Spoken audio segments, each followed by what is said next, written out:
Página 27. Capitalismo contra capitalismo, Michel Albert, 1991. Capítulo 2. America Backwards. Estados Unidos retrocede. 2.4. Enseñanza enferma, salud enferma, democracia enferma. El mismo dualismo de consecuencias amenazantes caracteriza actualmente a sectores enteros de la sociedad norteamericana, incluidos algunos de aquellos que, aún ayer, constituían su fuerza y mantenían su vitalidad. Solamente dos palabras, dos hechos sobre lo que probablemente sea lo más importante, las enfermedades de la democracia estadounidense. Primer hecho, la participación de los ciudadanos norteamericanos en las elecciones es la más baja de todas las democracias occidentales. La tasa de abstención, cualesquiera que sean las elecciones, representa los 2/3 del electorado, con una práctica exclusión de hecho de las categorías sociales menos favorecidas, como si éstas estuvieran inhibidas, alienadas, hasta el punto de no comprender siquiera que cada elección decide un poco su suerte. Se da aquí un nuevo fenómeno que, por su amplitud, afecta a la mayoría de los países occidentales, y que parece ligado a varias características surgidas del modelo neoamericano. Antes, los pobres se rebelaban; hoy, embrutecidos por el opio de su miseria ordinaria, no mediatizable, ni siquiera votan ya. Segundo hecho, desde la antigüedad se reconocía a un país civilizado por el hecho de que sabía contar su población. Recordemos el censo de Herodes citado en los Evangelios. Ahora bien, parece atribuible a un cierto retroceso del civismo el que del 10% al 15% de la población norteamericana supuestamente en situación legal incluso no sea censada. No cuentan, son fantasmas, seres grises. En materia de educación, la situación es casi increíble.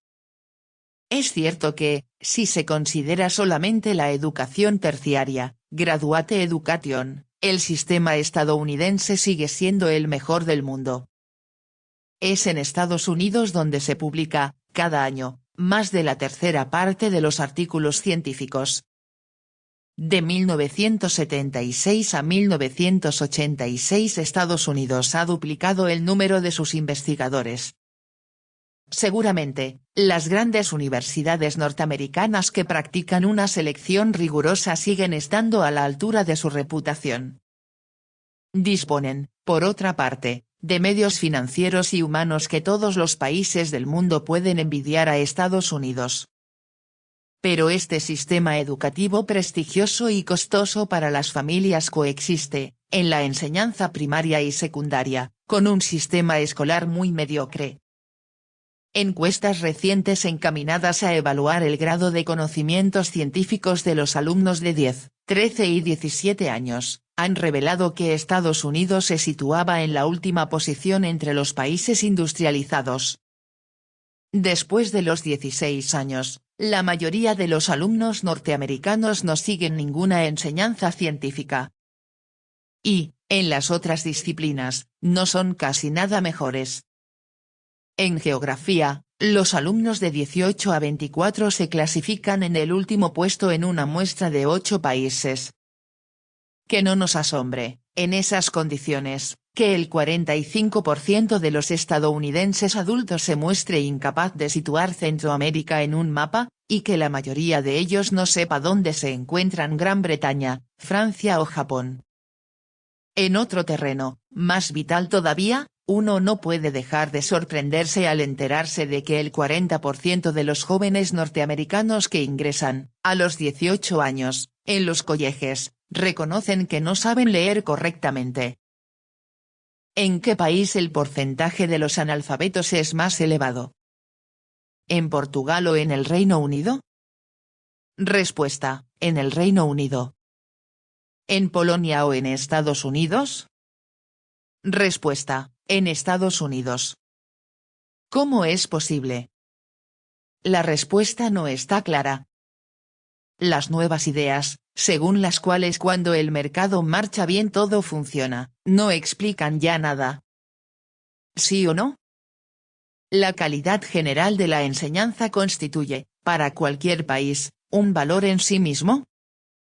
Si se cree así, ¿por qué la de Estados Unidos se ha deteriorado tanto durante los últimos años, sino precisamente porque ese deterioro es solo un aspecto más del modelo económico neoamericano en el que está incorporada? Ahora bien, en Europa también se observa que la enseñanza pública comienza a deteriorarse, y especialmente en los países considerados como los más desarrollados, Reino Unido, Francia, Italia. Precisamente en aquellos países europeos que, al no pertenecer al modelo renano, son los más permeables al modelo neoamericano.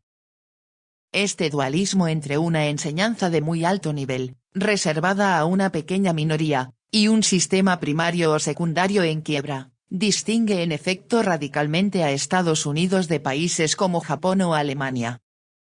En estos últimos, la mayoría de los alumnos se clasifican cerca del promedio, y los resultados muy malos son prácticamente desconocidos. Es verdad que, al otro lado del Atlántico, la selección solo se practica por apenas 200 colegios y universidades sobre 3.600.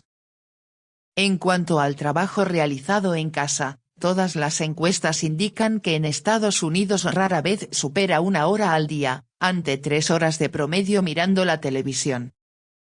Se está lejos, cada vez más lejos, de un Estados Unidos prototipo de la sociedad moderna, ávida de aprender. La degradación del sistema de enseñanza norteamericano se consideró lo bastante grave como para que, en 1983, Ronald Reagan decidiera crear una comisión nacional, que eligió para su informe un título muy directo, A Nation at Risk, una nación en peligro. En él se revela que el nivel de enseñanza norteamericano es actualmente inferior al de 1957, en el momento en que el lanzamiento del primer Sputnik por los soviéticos había conducido a Estados Unidos a interrogarse sobre sus propias capacidades. En 1990, una decena de especialistas, reunidos en la Universidad de Columbia por la American Assembly fundada por Eisenhower, publicaron su informe, The Global Economy America's Role in the Decade, Norton, 1990. Entre las conclusiones, hay 3 que merecen ser destacadas. El sistema de educación norteamericano está al borde de la ruina. La tasa de ahorro en Estados Unidos es escandalosamente baja, lo que es lógico, puesto que la administración Reagan ha presentado, de manera repetida, el déficit comercial como una señal de vigor económico. Estados Unidos sigue siendo, a pesar de todo, la sociedad saludable por excelencia, como encarnada por esos adolescentes de mejillas sonrosadas y constitución atlética que muestran los anuncios publicitarios. Ya no es así. El mismo dualismo, empeorado por el reaganismo, afecta hoy y gravemente al conjunto del sistema sanitario americano. Globalmente, claro, Estados Unidos es, de todos los países de la OCDE, el que gasta más para la salud, con más del 10% del PIB. Muchas clínicas y hospitales americanos están considerados entre los mejores del mundo en su especialidad. Lo mismo ocurre en materia de investigación médica, de medicamentos y de nuevos tratamientos. Estados Unidos sigue estando en términos generales a la cabeza.